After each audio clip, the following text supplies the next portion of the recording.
샬롬 금천반석교회 성도 여러분, 2025년 6월 10일 화요일 반셈을 시작합니다.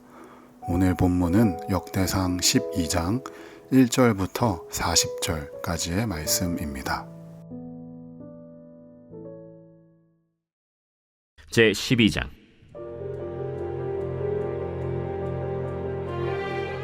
다윗이 기스의 아들 사울로 말미암아 시글락에 숨어 있을 때 그에게 와서 싸움을 도운 용사 중에 든 자가 있었으니 그들은 활을 가지며 좌우 손을 놀려 물매도 던지며 화살도 쏘는 자요, 베냐민 지파 사울의 동족인데 그 이름은 이러하니라. 그 우두머리는 아히에셀이요, 다음은 요아스이니 기브아 사람 스마의 두 아들이요, 또 아스마웨스의 아들 여시엘과 벨렛과 또 브라가와 아나도 사람 예후와 기브온 사람 곧 30명 중에 용사요, 30명의 우두머리가 된 이스마야이며, 또 예레미야와 야하시엘과 요하난과 그데라 사람 요사밧과 엘루세와 여리못과 브아랴와 스마랴와 하룹 사람 스바디아와 고라 사람들 엘가나와 이시야와 아사렐과 요에셀과 야소부암이며, 그돌 사람 여로함의 아들 요엘라와 스바디아더라. 갓 사람 중에서 광야에 있는 요새에 이르러 다윗에게 돌아온 자가 있었으니 다 용사요, 싸움에 익숙하여 방패와 창을 능히 쓰는 자라. 그의 얼굴은 사자 같고 빠르기는 산의 사슴 같으니 그 우두머리는 에셀이요, 둘째는 오바댜요, 셋째는 엘리압이요, 넷째는 미스만나요, 다섯째는 예레미야요, 여섯째는 앗대요, 일곱째는 엘리엘이요, 여덟째는 요하난이요, 아홉째는 엘사밧이요, 열째는 예레미야요, 열한째는 막반네라. 이 갓 자손이 군대 지휘관이 되어 그 작은 자는 백부장이요 그 큰 자는 천부장이더니, 정월에 요단강 물이 모든 언덕에 넘칠 때에 이 무리가 강물을 건너서 골짜기에 있는 모든 자에게 동서로 도망하게 하였더라. 베냐민과 유다 자손 중에서 요새에 이르러 다윗에게 나오매 다윗이 나가서 맞아 그들에게 말하여 이르되, 만일 너희가 평화로이 내게 와서 나를 돕고자 하면 내 마음이 너희 마음과 하나가 되려니와, 만일 너희가 나를 속여 내 대적에게 넘기고자 하면 내 손에 불의함이 없으니 우리 조상들의 하나님이 감찰하시고 책망하시기를 원하노라. 그때 성령이 30명의 우두머리 아마셀을 감싸시니 이르되, 다윗이여, 우리가 당신에게 속하겠고 이새의 아들이여, 우리가 당신과 함께 있으리니 원하건대 평안하소서. 당신도 평안하고 당신을 돕는 자에게도 평안이 있을지니 이는 당신의 하나님이 당신을 도우심이니이다. 다윗이 그들을 받아들여 군대 지휘관을 삼았더라. 다윗이 전에 블레셋 사람들과 함께 가서 사울을 치려 할 때에 므낫세 지파에서 두어 사람이 다윗에게 돌아왔으나 다윗 등이 블레셋 사람들을 돕지 못하였음은 블레셋 사람들의 방백이 서로 의논하고 보내며 이르기를, 그가 그의 왕 사울에게로 돌아가리니 우리 머리가 위태할까 하노라. 다윗이 시글락으로 갈 때 므낫세 지파에서 그에게로 돌아온 자는 아드나와 요사밧과 여디아엘과 미가엘과 요사밧과 엘리후와 실르데이니 다 므낫세의 천부장이라. 이 무리가 다윗을 도와 도둑대를 쳤으니 그들은 다 큰 용사여 군대 지휘관이 됨이었더라. 그때 사람이 날마다 다윗에게로 돌아와서 돕고자 하매 큰 군대를 이루어 하나님의 군대와 같았더라. 싸움을 준비한 군대 지휘관들이 헤브론에 이르러 다윗에게로 나와서 여호와의 말씀대로 사울의 나라를 그에게 돌리고자 하였으니 그 수효가 이러하였더라. 유다 자손 중에서 방패와 창을 들고 싸움을 준비한 자가 6,800명이요, 시므온 자손 중에서 싸움하는 큰 용사가 7,100명이요, 레위 자손 중에서 4,600명이요, 아론의 집 우두머리 여호야다와 그와 함께 있는 자가 3,700명이요, 또 젊은 용사 사독과 그의 가문의 지휘관이 22명이요, 베냐민 자손 곧 사울의 동족은 아직도 태반이나 사울의 집을 따르나 그 중에서 나온 자가 3,000명이요, 에브라임 자손 중에서 가족으로서 유명한 큰 용사가 28,000명이요, 므낫세 반지파 중에 이름이 기록된 자로서 와서 다윗을 세워 왕으로 삼으려 하는 자가 18,000명이요, 이사갈 자손 중에서 시세를 알고 이스라엘이 마땅히 행할 것을 아는 우두머리가 200명이니 그들은 그 모든 형제를 통솔하는 자이며, 스불론 중에서 모든 무기를 가지고 전열을 갖추고 두 마음을 품지 아니하고 능히 진영에 나아가서 싸움을 잘하는 자가 5만 명이요 납달리 중에서 지휘관 1000명과 방패와 창을 가지고 따르는 자가 3만 7천 명이요 단 자손 중에서 싸움을 잘하는 자가 2만 8,600명이요 아셀 중에서 능히 진영에 나가서 싸움을 잘하는 자가 4만 명이요 요단 저편 르우벤 자손과 갓 자손과 므낫세 반지파 중에서 모든 무기를 가지고 능히 싸우는 자가 12만 명이었더라.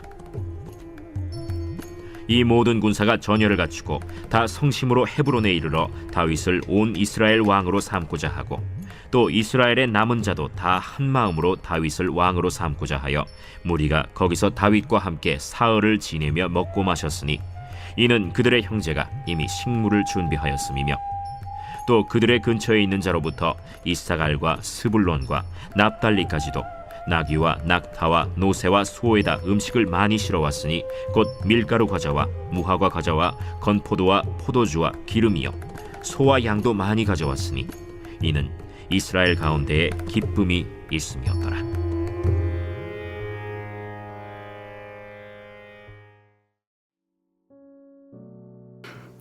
오늘은 하겠다고 마음 먹으면 합니다 라는 제목으로 함께 말씀 나누겠습니다. 사울 왕조가 점점 쇠퇴하던 혼란한 시기에 수많은 용사들이 다윗을 중심으로 모이기 시작합니다. 역대상 12장은 다윗에게 자원하여 모여든 수많은 사람들을 소개합니다. 그리고 그 사람들에게는 공통적으로 나타나는 특징이 있습니다.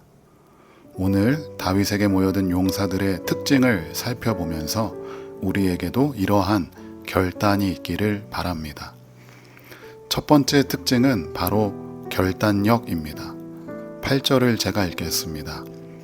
갓 사람 중에서 광야에 있는 요새에 이르러 다윗에게 돌아온 자가 있었으니 다 용사요 싸움에 익숙하여 방패와 창을 능히 쓰는 자라.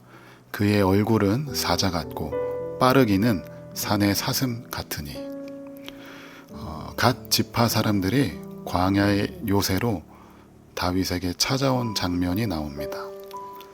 갓 지파 사람들은 아주 용맹한 군사였습니다. 전투에 능하고 담대했습니다. 그 얼굴은 사자 같고 산에서 달리는 사슴 같았다고 표현합니다. 사자는 용사들의 용맹함을 묘사하는 표현입니다. 산의 사슴은 민첩성을 묘사하는 비유입니다. 갓 지파 사람들은 매우 용맹하고 매우 민첩합니다. 아주 강인한 군사들입니다. 그들이 지금 다윗과 함께 하겠다고 자원하여 온 것입니다. 다윗 입장에서는 얼마나 든든했을까요? 그런데 이들의 용맹함과 강인함보다 더 중요한 것은 바로 내면의 용기와 결단력입니다. 8절을 다시 보시면 갓 사람 중에서 광야에 있는 요새에 이르러 다윗에게 돌아온 자가 있었으니, 여기서 돌아온에 해당하는 히브리어 닙들루는 스스로 구별하여 누구누구에게 속하다라는 뜻을 내포하고 있습니다. 즉 이들은 사울 왕의 편에 섰던 사람들로부터 스스로 자신을 구별하여 사울을 버리고 다윗에게 속했다는 뜻을 강하게 나타내고 있습니다. 다윗이 하나님께 기름 부음 받은 왕임을 믿었기에 자신의 이익이 아니라 하나님의 뜻을 이루기로 결단하고 스스로 구별하여 돌아온 것입니다. 오늘 우리에게 필요한 것은 바로 결단력입니다. 이 세상에서 스스로 구별하여 하나님을 따르기로 결단하는 것입니다. 세상의 즐거움과 이익을 따라가는 것이 아니라 하나님을 따라가겠다고 결단하여 하나님에게로 돌아오는 것입니다. 마음을 굳게 결단하고 결단한 대로 실천해야 합니다.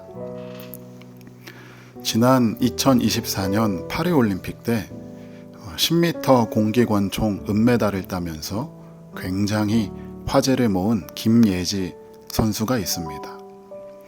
이후에 유퀴즈라는 프로그램에 나와서 이야기하는 걸 보았습니다. 이 김예지 선수는 훈련을 굉장히 빡세게 하기로 소문이 났다고 합니다. 주말도 없이 매일매일 정해진 루틴대로 총을 쏘고 체력 훈련을 합니다. 그러다 어느 날 문득 훈련할 때 체력이 많이 떨어진 것 같아서 전주에서부터 임실까지 약 45km 되는 거리를 자전거로 출퇴근했다고 합니다. 그러니까 매일 왕복 90km를 자전거를 탄 셈입니다. 주말도 없이 매일매일 그렇게 힘들게 훈련했다고 합니다. 유재석 MC가 너무 고됐을 것 같다라고 하자 김예지 선수가 한마디 합니다. 제가 하겠다고 마음 먹으면 합니다. 여러분, 우리는 얼마나 결단하고 얼마나 우리는 마음을 자주 먹습니까? 그런데 중요한 것은 마음 먹은 대로, 결단한 대로 하는 것입니다. 갓 지파의 용사들처럼 내면의 용기와 결단력을 가지고 사울로부터 등을 돌려 광야에 있는 다윗에게로 온 것처럼 오늘 우리도 용기와 결단력을 가지고 이 시대 속에서 하나님만을 따르겠다고 결단하고 실천하는 우리 모두가 되기를 소망합니다. 두 번째 특징은 바로 분별력입니다. 32절을 제가 읽겠습니다. 이사갈 자손 중에서 시세를 알고 이스라엘이 마땅히 행할 것을 아는 우두머리가 200명이니 그들은 그 모든 형제를 통솔하는 자이며.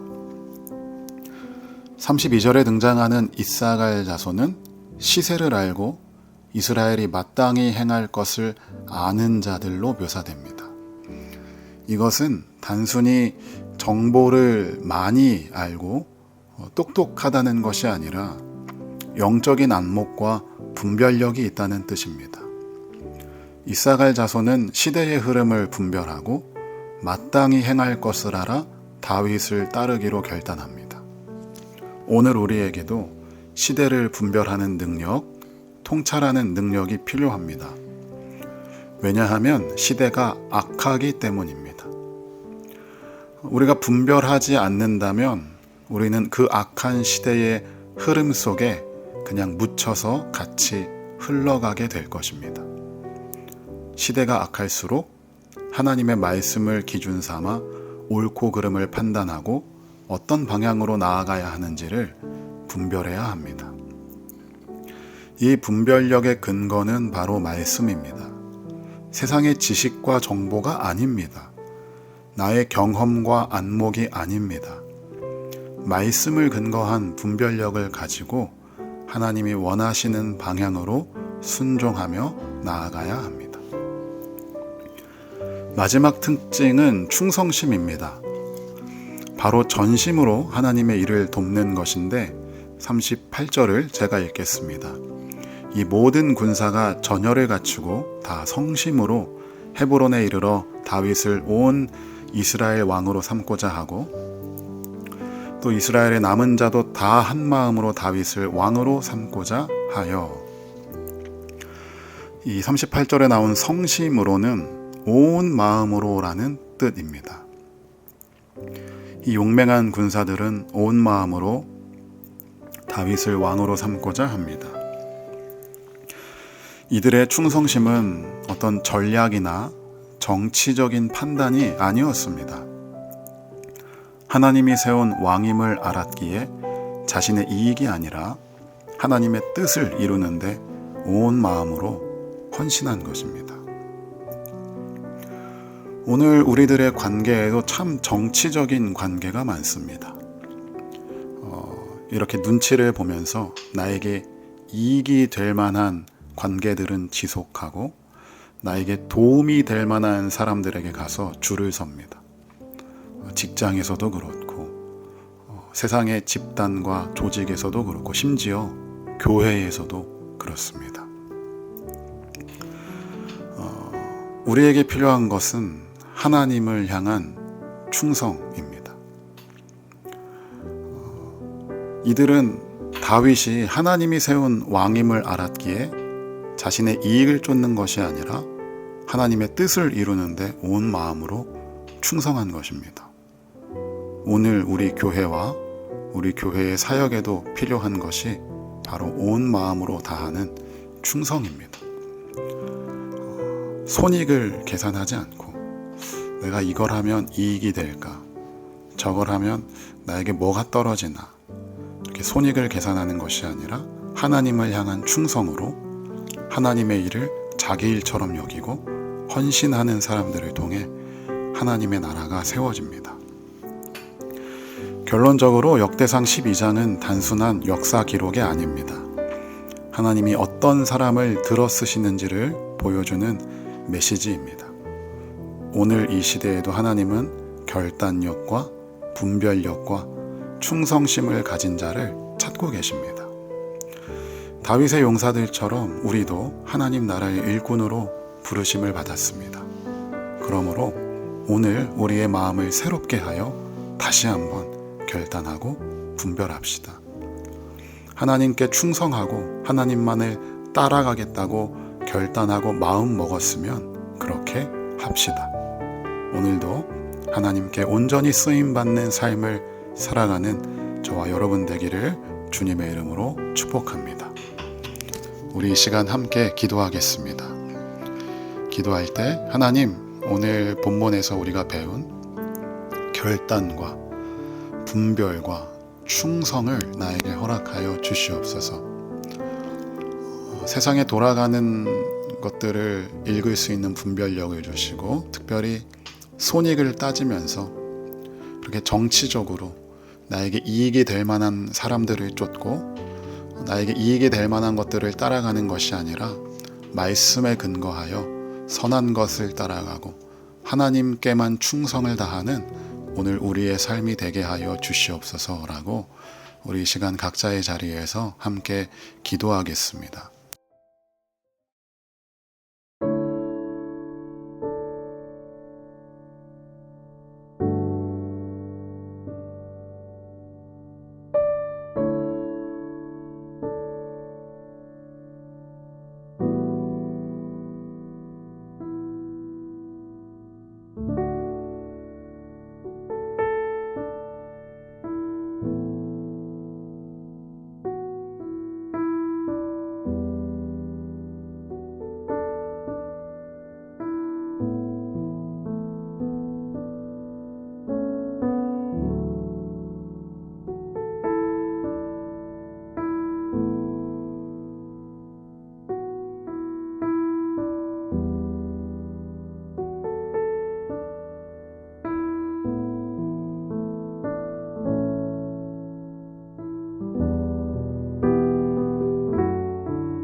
하나님 아버지, 오늘도 생명의 말씀을 통해 우리를 부르시고 주님의 나라를 위해 어떤 삶을 살아야 하는지 깨닫게 하여 주심에 감사드립니다. 다윗에게로 모여든 용사들의 믿음과 헌신을 봅니다.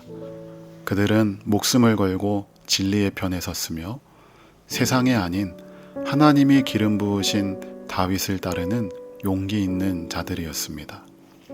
우리도 이 시대의 혼란과 유혹 속에서 우리의 마음을 확정한 믿음의 사람이 되기를 원합니다. 흔들리지 않고 하나님의 편에 서게 하시고 세상의 기준이 아닌 말씀의 진리를 따라 결단하는 삶을 살게 하여 주시옵소서. 갓 자손처럼 결단력을 우리에게 허락하여 주시고 이사갈 자손처럼 시대를 분별하는 지혜를 우리에게 허락하여 주시옵소서. 이 시대가 어디로 가는지, 하나님의 백성들이 무엇을 해야 하는지 깊이 깨닫게 하시고 말씀과 성령으로 분별하며 살게 하여 주시옵소서. 또한 다윗의 군사들처럼 전심으로 주님께 충성하게 하시고 나의 생각과 유익보다 하나님의 뜻을 먼저 구하고 교회와 공동체, 가정과 사회 속에서 하나님의 나라를 세우는 도구가 되게 하여 주시옵소서. 오늘도 주님 앞에 우리의 마음을 드립니다. 결단력과 분별력, 충성된 삶으로 하나님의 나라와 영광을 위해 헌신하게 하여 주시옵소서. 감사드리며 예수님의 이름으로 기도하옵나이다. 아멘.